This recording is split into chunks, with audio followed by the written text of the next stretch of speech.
Imagine a fortress. For years, the walls have been getting higher, the locks tighter, and the guards more numerous.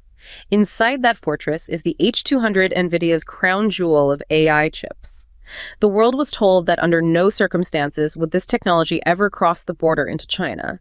It was the ultimate red line of the global tech standoff, a matter of absolute national security. But then, the gatekeeper did something no one saw coming. He didn't just crack the door, he swung it wide open, but held out his hand for a cut of the action. Donald Trump has officially unblocked the export of NVIDIA's most advanced AI hardware to China, reversing a policy of total isolation that many thought was permanent.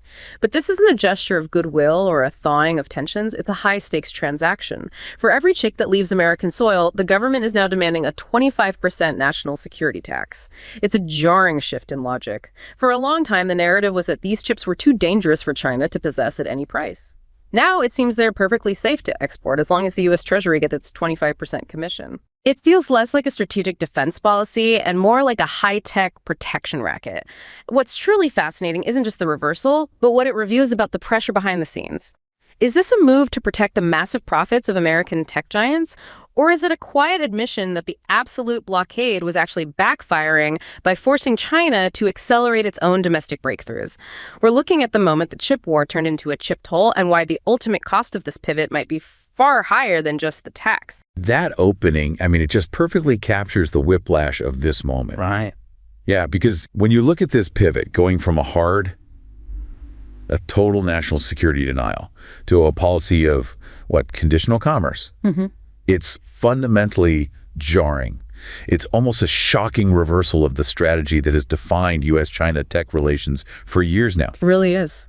So our deep dive today is going to be focused entirely on that. We're going to analyze the immense and, frankly, complex pressures that force Washington's hand here. So what are those pressures? Well, we have to dissect the mounting economic risks to the U.S. semiconductor industry, risks that were, quantified and laid bare by groups like the Boston Consulting Group. And just as critically, we have to look at the surprising speed and the structural resilience of China's own internal chip development. Driven by Huawei. Driven by champions like Huawei and fueled by these massive state efforts like Big Fun 3. This policy shift, it's not about whether the U.S. likes China or not. It's a calculation that the economic cost of maintaining this ideological blockade just became greater than the risk of taxing the transaction. Our mission is to really understand that cost, the true cost of global technological leadership, and what happens when that leadership is put at risk by your own sanctions. Okay, let's unpack the mechanics of this then, because of the way they implemented this chip toll, it's maybe the most cynical and yet pragmatic move we've seen in this entire standoff. The specifics are what make it so revealing. So what the administration announced is that, yes, exports of NVIDIA's H200 chips, and remember, these are the high-performance accelerators built specifically for advanced AI training. The top of the line. The absolute top of the line. They're permitted, but, and this is the key, only to approved U.S. customers operating within China. And the crucial lever is that new 25% national security tax. It's applied directly to the revenue from those sales. And it might not just be NVIDIA, right? Exactly. We've already seen discussions that suggest rival manufacturers, like Intel, maybe offered a similar channel. They're essentially trying to normalize this tax trade model across the board for advanced AI silicon. So the U.S. has basically monetized national security risk. For a company like NVIDIA, the financial implications must be just enormous. Oh, they're huge. Because for months, the entire investment community was working under the assumption that China revenue, which was, 20% of their core business at its peak? As much as 20%, yes, of their data center business. The assumption was that was going to zero. Fast. And the old restrictions had already started that, right? The revenue was dropping. It had dropped sharply. I think it fell to about 5% of NVIDIA's total revenue in one particularly painful quarter. So this new shift, it formally creates a government-sanctioned export channel. It lets them recapture a piece of that lost market, even with the tax. Right, but it's not just about the money, is it? It's about the technical stakes. And this is where we really need to dive in, beyond just the revenue. The H200, it's not just a faster chip. It's a critical piece of the NVIDIA CUDA ecosystem. Okay. So for you, the listener, you can think of the H200 as the engine. It's the engine that powers these factories of the future, these massive AI training data centers. It offers, vastly increased memory and bandwidth, which you absolutely need for training the largest, most cutting-edge models. But The hardware is useless without the software. And that's CUD. That's CUDA. It's NVIDIA's proprietary software, their programming environment. It's what developers have been trained on for over a decade. It's the whole foundation. So it's the technical lock-in. It's the ultimate lock-in, exactly. When China tries to build alternatives, they have to rebuild that entire software stack from scratch. They have to retrain their entire engineering workforce. Oh. And they still risk losing performance compared to the highly optimized CUDA framework. So by allowing the H200 sale, even with a tax, the U.S. ensures Chinese AI developers stay tied to this indispensable NVIDIA ecosystem. It actively slows the momentum of the domestic alternatives that China have been desperately building, especially the ones from Huawei. It's a pragmatic move. It's designed to prevent a complete technological divorce and maintain some degree of leverage. it's just fascinating how this was all perceived by the people on the front lines in American tech. We came across a perspective from someone we'll call David, a supply chain strategist in Santa Clara. He had a really clear view of how these restrictions were hitting the U.S. industry. And what did he see? Well, for years, he and his team had been watching what they called the Iron Curtain of chip bans and how it was slowly starving their own R&D budgets. As he saw it, U.S. tech leadership relies on massive global scale. And by locking yourself out of 23% of global demand, well, you're just committing corporate self-sabotage. And when the news broke about the 25% tax on the H200s, what was his reaction? Not disgust, I imagine. Not at all. He reportedly saw it as a lifeline, a calculated relief. He wasn't celebrating the tax itself, but he was celebrating the end of a policy that he felt was just structurally damaging the long-term competitiveness of U.S. firms. His team was literally cheering. Not for the tax, but because they felt they'd gotten a temporary reprieve from a policy that felt totally detached from economic reality. It makes perfect sense. He apparently looked across the Pacific and realized, look, if NVIDIA doesn't sell China these chips, someone else will, a non-U.S. competitor, and the U.S. wouldn't be able to tax that or even track it. You'd lose the revenue and the visibility. That perspective, it frames this whole chip toll as a cold, hard admission of reality by the U.S. policy establishment. It's essentially them conceding that the sheer size of the Chinese market is, well, indispensable. It is indispensable to sustaining global semiconductor innovation. You just can't fund the R&D without it. You can't. The immense R&D budgets you need to stay ahead cannot be financed purely by the domestic market and allied nations. So the policymakers concluded they'd rather profit from the transaction and tax it, maintain that revenue flow back to R&D than risk losing global market relevance entirely. And for China, it's still worth it, even with the tax? Oh, absolutely. The commercial rationale for Beijing is undeniable. The H200 is still a generation ahead of most of their domestic chips. It offers superior efficiency. And that translates directly into major cost savings on training time and, crucially, on electricity for their massive data centers. But this brings us to a glaring policy paradox that we have to talk about. The U.S. is so focused on industrial policy right now. They're using tariffs. They're passing landmark legislation like the Chi-Chi's Act to reshore critical manufacturing. Yet, at the same time, they're lifting controls that were restricting China's development of the very AI data centers that NVIDIA's CEO calls the factories of the future. We're trying to keep out T-shirts with tariffs, but for a 25% fee, we're handing them the tools to build their future industrial base. The policy consistency it's severely damaged here. And this raises a really important question about the long-term strategic hazard, because by implementing tight restrictions and then relaxing them for a fee, the U.S. achieves two profoundly negative outcomes, especially when you look at it from Beijing. What's the first one? First, it forces China to double down on self-reliance. They now understand the supply chain can be weaponized and shut down at any moment. They simply can no longer trust the stability of the U.S. supply. And secondly, you're teaching Beijing a really disastrous lesson. Precisely. You're teaching them that the U.S. can be pressured to back down when the economic stakes get too high. That significantly reduces the leverage of any future controls. When you monetize a national security control, you devalue the control itself. Now, every future restriction is going to be viewed through the lens of what's the price for relief. And China's not just going to keep buying forever. No. Beijing's philosophy on the H200 is not permanent dependence. Experts suggest their approach is simple and very long-sighted. Buy today to learn today, with the ultimate intention to build tomorrow. This momentary relief just gives them the advanced tools they need to accelerate their eventual autonomy. But now, The US R&D machine is helping to finance that autonomy. That transition, it leads us perfectly into why this pivot felt so necessary for Washington in the first place. The truth is, the absolute blockade strategy was risking the destruction of the very foundation of U.S. tech dominance, what analysts call the virtuous circle of innovation. And this cycle is the historical engine of American tech leadership.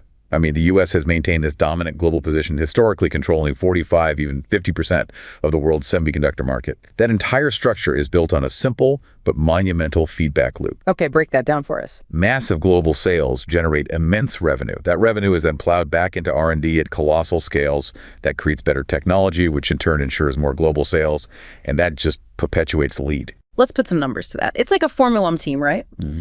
To build the fastest car, you need massive continuous funding.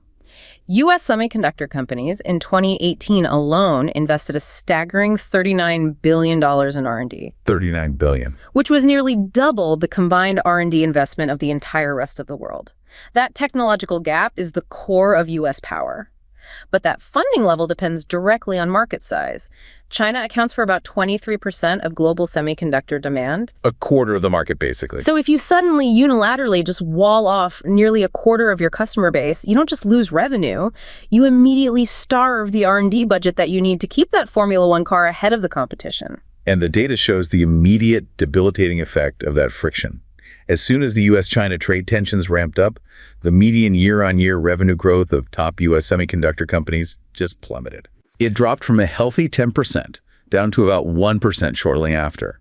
Following the restrictions on companies like Huawei, some U.S. firms reported revenue declines between 4 and 9%. This is a sharp structural slowdown. And that lost revenue immediately translates into an inability to maintain the R&D intensity required to keep that virtuous cycle turning. And this threat, it wasn't abstract, it was quantified. There were analytical models studying the consequences if this total containment policy continued. They modeled two main scenarios. Scenario one was the perpetuation status quo, so just keeping the restrictions against the big Chinese players like Huawei. And even under that less severe scenario one, the projection was a serious blow. An 8 percentage point reduction in U.S. global market share. 8 points. We're talking about $36 billion revenue drop. And to stay profitable, U.S. companies would have been forced to make annual R&D cuts ranging from $5 billion to $10 billion. It's not trimming fat. That's cutting off future product lines. It's eliminating entire research divisions. And the human cost was projected at the loss of 15,000 highly skilled direct U.S. jobs in the industry. It was a massive voluntary hit to the engine of innovation. And then there was the existential threat. Scenario two, complete decoupling. This is where the U.S. bans sales to all Chinese customers, shutting the door on that entire 23% of the market. The consequences here were described as structural and, yes, existential. A full ban would cause U.S. semiconductor revenue to decline by a crushing 37%. 37%. Which translates to an $83 billion annual loss. To cope with that, companies would have to slash R&D by up to 60%. And the outcome wasn't just financial pain, it was the loss of 37,000 highly specialized jobs. In that worst-case scenario, the U.S. would inevitably lose its long-standing global leadership position. And who would take over? In the medium term, likely South Korea, with giants like Samsung. In the long term, China itself would be positioned to claim that leadership. So we have to just sit with that for a moment. Washington decided that pursuing total containment, which, from an ideological standpoint, was strategically desirable, it was proving to be economically self-destructive. It risked reversing that powerful virtuous cycle. And turning it into a vicious cycle. A vicious cycle of declining competitiveness, shrinking market share, and lost profit. And we've seen this happen before in other high-tech industries. The historical context is, it's chilling. Think about the telecom network equipment sector. That space was once dominated by North American giants like Lucent and Nortel. Right. When they faced global downturns and lost that massive R&D funding, they couldn't sustain their technological lead. This allowed Chinese manufacturers, specifically Huawei, to step in, leverage the enormous scale of their domestic market, and introduce good enough, cheaper equipment overseas. Within a decade, those North American giants were gone. Acquired or just irrelevant. And the fear is that happening with semiconductors. If the U.S. loses its leadership in semiconductors, the absolute foundation of modern technology, to competitors in China or South Korea, that decline becomes incredibly difficult, maybe impossible to reverse. The pivot to the chip toll is In that light, a desperate economic maneuver to prevent the total collapse of the financial engine that fuels U.S. innovation. They just needed to stabilize the revenue stream to keep the R&D checks clearing. That explains the internal pressure on the U.S. They had to pivot because the blockade was just too costly for their own industry, but that was only half the story. Right. The other side of the equation, and what really seemed to terrify Washington, was what China was doing while the blockade was on. They weren't just waiting around. They accelerated their long-term plan for technological sovereignty, and they fundamentally forced the U.S. hand by showing real resilience. Indeed. China's counter-strategy was not just retaliation. It was a dramatic deepening and acceleration of its existing plan for chip autonomy. And the capstone of this effort is the launch of the $47 billion Big Fund 3 in late 2025. This fund is an enormous state-backed war chest dedicated specifically to achieving semiconductor independence. And the way this fund is set up shows a major strategic shift compared to their previous efforts, right? The earlier ones were more about just building more factories. Correct. Big Fund I and II focused mainly on fabrication scale, just sheer volume and capacity. Big Fund 3 is far more targeted, far more sophisticated. It is explicitly focused on controlling the supply chain bottlenecks to ensure autonomy from foreign choke points. So what are they targeting? This massive capital injection, $47 billion, is flowing not just into the headline-grabbing foundries, but more crucially, into the weakest links that foreign sanctions could exploit.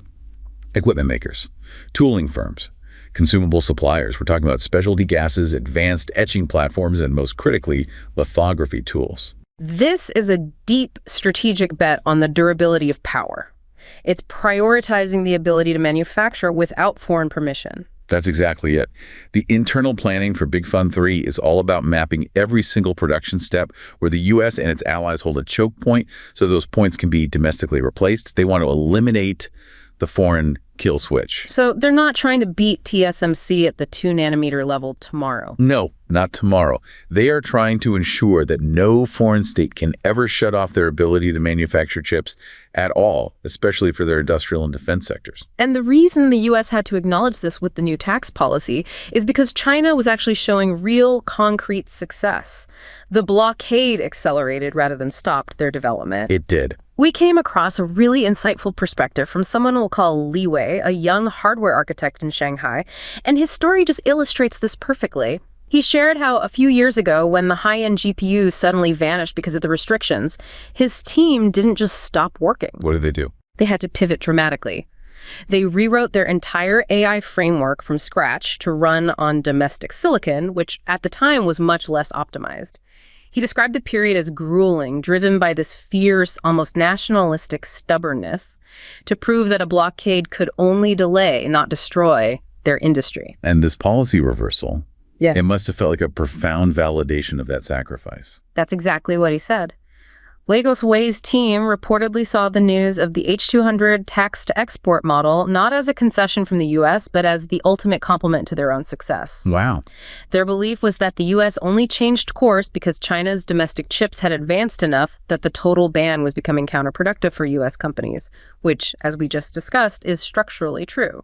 And this view is supported by the concrete steps China has taken.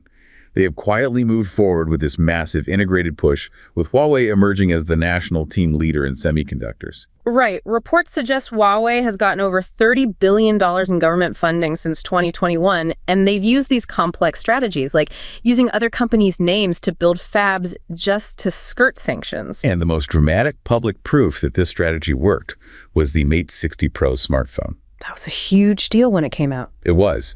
When it was released in September 2023, independent teardowns confirmed it contained a domestically designed and manufactured 7-nanometer class Kirin 9000S chip made by SMIC.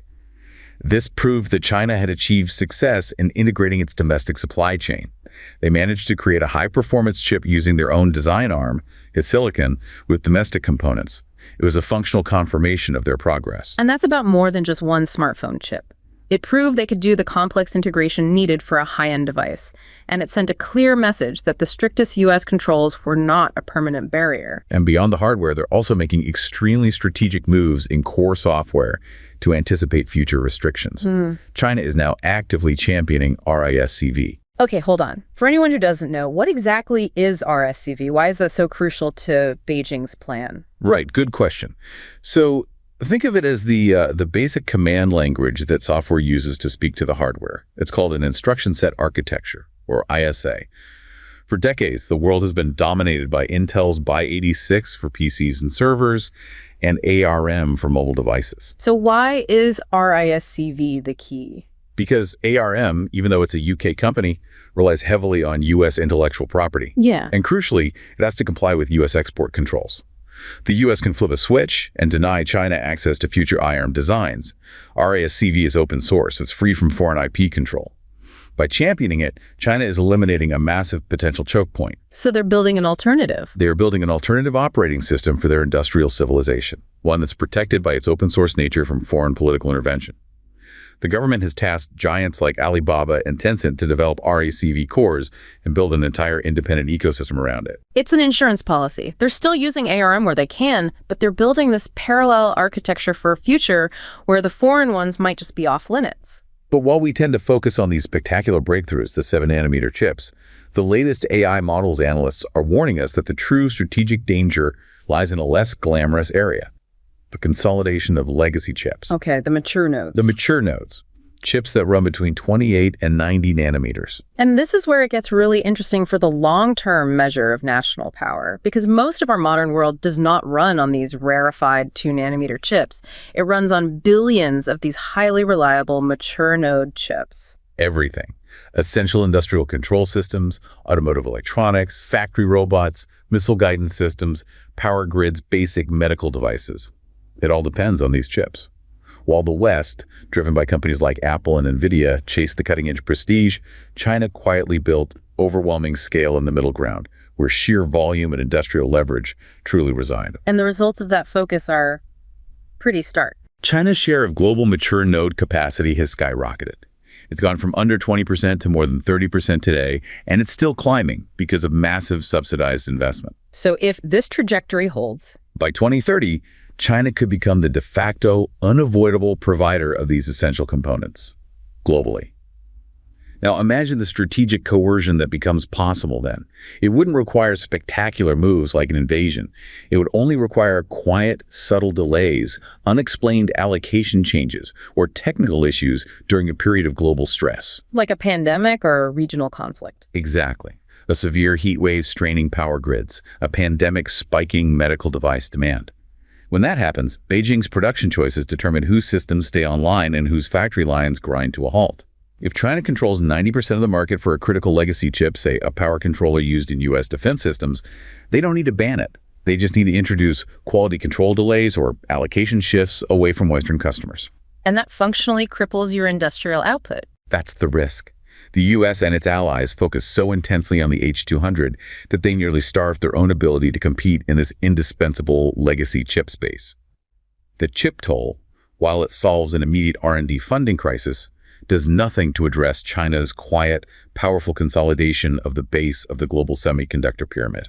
So it creates this structural partition. The US and its allies dominate the cutting-edge AI training and so on, while China moves to dominate the foundational industrial tech, the cars, the grids, the factories. That's the partition we're seeing. Which brings us to how this messy, taxed future affects everyone else. This new status quo, it has massive implications globally, especially for those emerging digital hubs that were caught between the two giants. Before this H200 pivot, these markets were in a strategic trap. They desperately needed advanced AI infrastructure to modernize, but they couldn't rely on the unstable US supply chain, which could be shut off by sanctions at any moment. But they also didn't want total dependence on emerging Chinese solutions that might not integrate globally. This is where we see the immediate stabilizing effect of the chip toll. Let's look at the perspective of someone we'll call Sarah, a technology consultant working with clients in Southeast Asia, in places like Singapore and Malaysia. Okay. For her clients who are trying to build regional data centers and smart city infrastructure, the normalization of the H200 trade meant that the critical pipes of the digital world were finally connected with some degree of stability. That certainty is crucial. Data centers and major research initiatives suddenly had a stable flow of world-class chips. It allows the region to function as a genuine digital hub rather than being perpetually stuck as a buffer zone, just nervously waiting for the next sanction announcement. So the U.S. policy, even if it's messy and taxed, it provided much-needed technical oxygen and, viable options for these emerging markets. And that stabilizing effect is vital. Because if the U.S. had maintained the total ban, They would have faced an impossible choice. exactly, they would have been forced to fully align their industrial base with China by 2030. Why? Because by that time, as we discussed, their entire foundational industrial infrastructure, their cars, their medical devices, their power grids, would be dependent on China, the unavoidable supplier of legacy chips. A total denial of high-end U.S. chips would have made alignment with U.S. foreign policy economically suicidal for them. The chip toll, messy as it is, keeps the door open and prevents a full-scale rush to Beijing's side out of sheer necessity. Okay, so we've established the chip toll was a necessity for American R&D and a stabilizing force for emerging markets. But what's the recommended long-term counter-strategy for the West now that the chip war has morphed into this taxed transactional competition? The analysis seems clear. Winning the argument on AI while losing the war on everyday silicon is just unsustainable. The need for industrial discipline is absolutely paramount. The U.S. and its allies must immediately pivot their strategic investment priorities. We need to expand domestic and allied investments in mature node capacity, not just the cutting-edge fabs. For years, the West allowed these essential, less glamorous chips to be outsourced, chasing the prestige of the fastest chips. That industrial complacency has created a severe national security risk. That mindset has to change. And this requires a massive coordinated effort across multiple continents. It can't just be an American thing. It cannot. The semiconductor supply chain must now be treated as a collective security asset by the U.S., Europe, Japan, Taiwan, and South Korea. It needs to be thought of in the same way they view strategic energy reserves. Like a tech NATO. That's the analogy analysts are using. It would involve joint financing of mature node capacity, coordinated investment in equipment production, and tackling the severe semiconductor workforce shortage through dramatic, coordinated increases in technical visas and domestic training. Industrial strategy can't be continuously undermined by a fragmented immigration or labor policy. So if the threat from Beijing is these quiet delays and allocation changes of essential legacy chips, what's the most practical, immediate defensive measure that civilian industries can take? You need to adopt the Pentagon's logic, which is something we rarely ask of civilian supply chains. Defense planners already know that critical military systems fail at the power controller or the industrial sensor, not the GPU. They've already started to stockpile legacy chips for weapons platforms. So civilian industries need to do the same. Exactly. Auto companies, medical device manufacturers, power systems operators, they need to build strategic reserves of mature node chips to protect against the quiet allocation changes China could impose during a global crisis. Vulnerability in legacy chips isn't just an economic nuisance. It is a structural, strategic liability that can immobilize the entire industrial output of a nation. So if we step back and summarize the final strategic shift we're witnessing, the long war in technology is no longer just about who innovates first. It's about who achieves the highest degree of industrial resilience, who can remain technologically and industrially alive when the pressure arrives. That is the ultimate measure of national power in this new era. By 2030, power will be measured by who can keep their power grids online, their factories running, their ventilators operating, and their aircraft functional in a crisis. The H200 pivot was a necessary economic move for the U.S. to sustain its innovation engine, even if it meant trading containment for participation and a hefty tax. But China, in the meantime, Was validated. The blockade accelerated its domestic push, resulting in a structural partition where Beijing is quietly and effectively consolidating control over the base of the global semiconductor pyramid. They're ensuring control over the industrial stability of the world through the dominance of essential, mature silicon. the story of the H200 pivot, then, is the moment the global tech rivalry matured from a sudden shock into a permanent, structured, and intensely transactional competition. The chip war has become a taxed geopolitical reality. The 25% national security tax is merely the entry fee for a game that just got a lot longer and a lot more complex, ensuring that the question of who controls the silicon that makes life work will dominate the future of industrial geopolitics.